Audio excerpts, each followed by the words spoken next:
Thank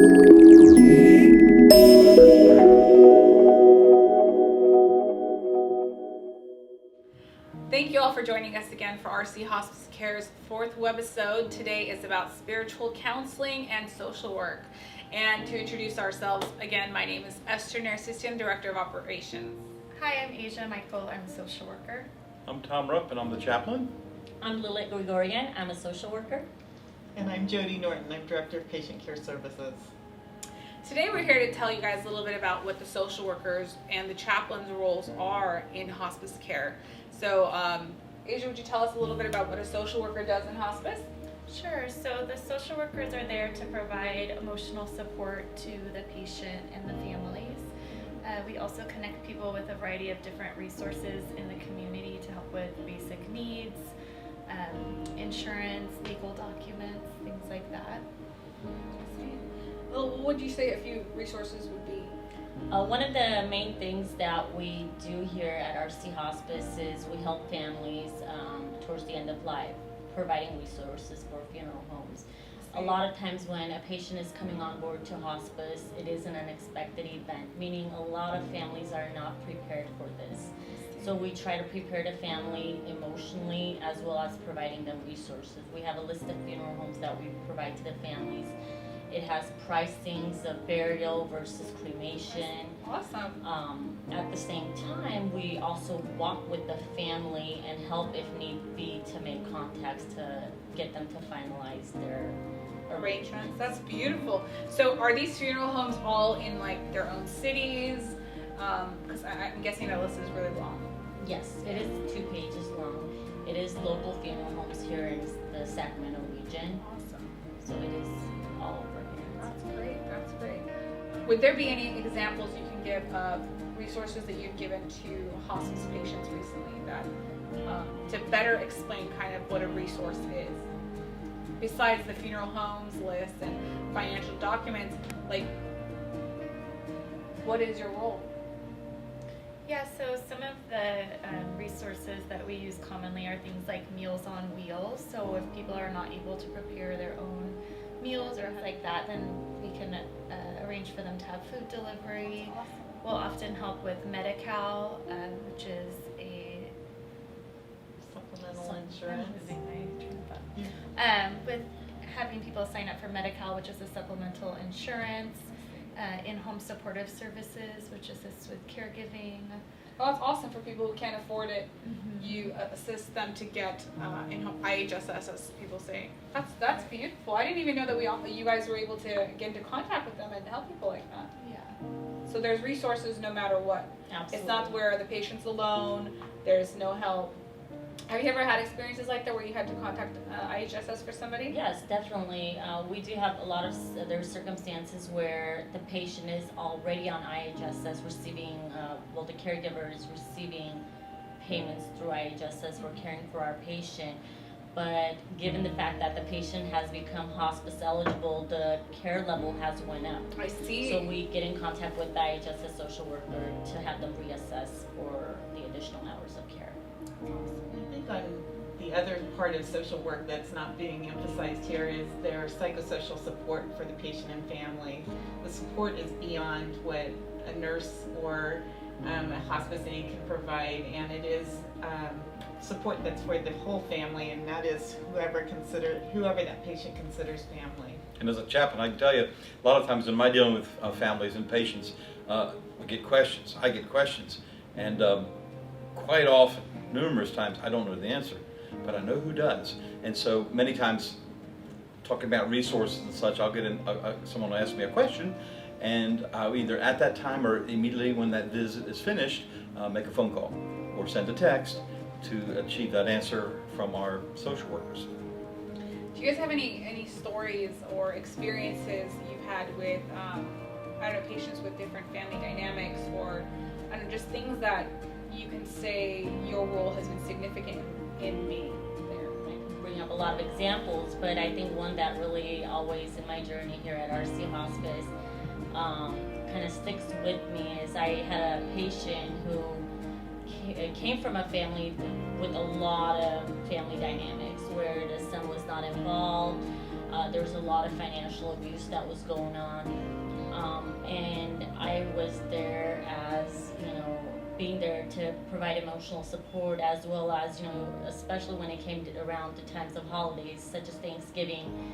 Tom and I we went ahead and made like a Thanksgiving dinner for the patient, and we went And out ate it with him. and had the dinner with him. That's awesome. So, Yeah.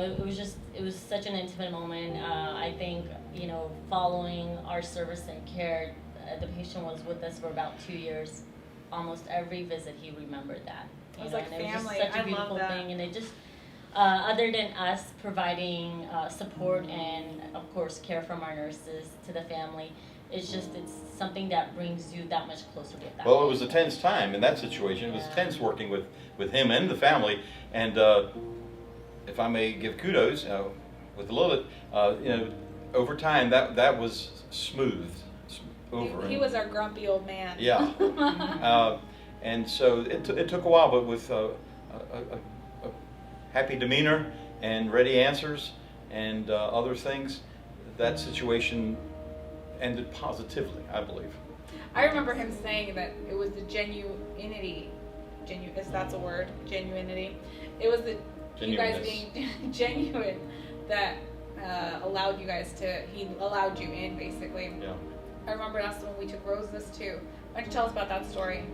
Yeah, so with this patient, he was married for 65 years. His wife passed away, and every year his house, they would decorate it with, she was very big on Christmas, so she would decorate the house. And after her, those decorations went down. He never had that. But one thing that reminded him of her was the roses. She loved roses. So we started every one of our visits, we would take him roses. And it was just such a beautiful thing. He loved roses. It reminded him of his wife. And this is just one story. We have many of these. Yeah. And if we had time, we could tell you them, but this is just one of innumerable stories we've experienced over the years. Which makes me excited to say that we will be able to share them. Asia, tell us a little bit about the Legacy program. Yeah, so one of the things that's been really touching for me working here at RC Hospice is our Legacy program and being able to be a part of that.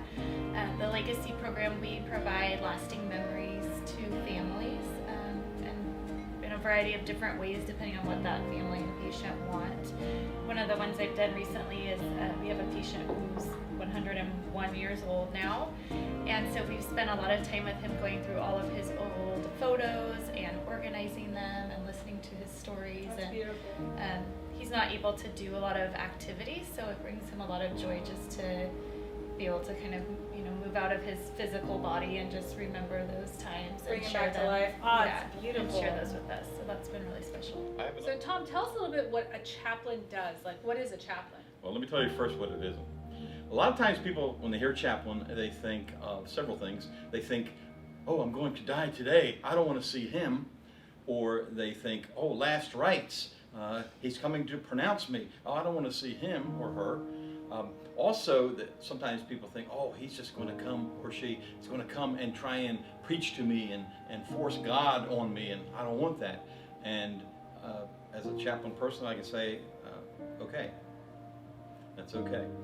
I represent not only the face of RC Hospice, and I hope this doesn't sound too haughty, but in a sense, I represent God in the loving, accepting sort of way to come and be a presence in your life.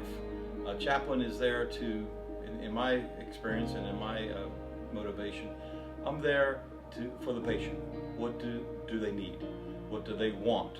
I will do my best to give them what they want, and I will do my best not to give anything else. It's all about the patient. If the patient wants religious services or religious rituals and readings and prayers, I'm ready. I'll do it. And if a patient wants none of those, it's no offense on my part. It's not about me. It's about the patient. So whatever they want, I'm there to find out and to do my best to deliver it. So, and then some, of course, do not want a chaplain. And I got to be honest with you, when I first started this, I kind of took it personal. It was almost like an affront to my self-esteem. But I got over that quickly because I knew it's not about me. There are those who, for whatever reason, just do not want a chaplain, and if in the future you do, it's okay. But for those who do, I'm there to either to the one side present religious services, or even just the point of being a friend or a liaison. A lot of times, like I said, I will be there, and I'm the only one there at the time, and they have a question that a nurse can answer or the social workers can answer. And so I kind of feel happy. Okay, well, I can help you there. I can get you in touch with that. I can find the answer to that question, that sort of thing. You know, Tom, it's actually also interesting how when people do meet you, they fall in love with your personality, who you are. And I think you've actually even officiated so many of the funerals, right?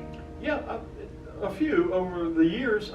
What happens is sometimes the patient's family doesn't know what to do, and they'll turn to me and ask if I'm willing to oversee that segment of the journey, and I'm gladly. I'd say maybe 5 or 6 or 7. I've kind of lost track of funerals that I've conducted for the family.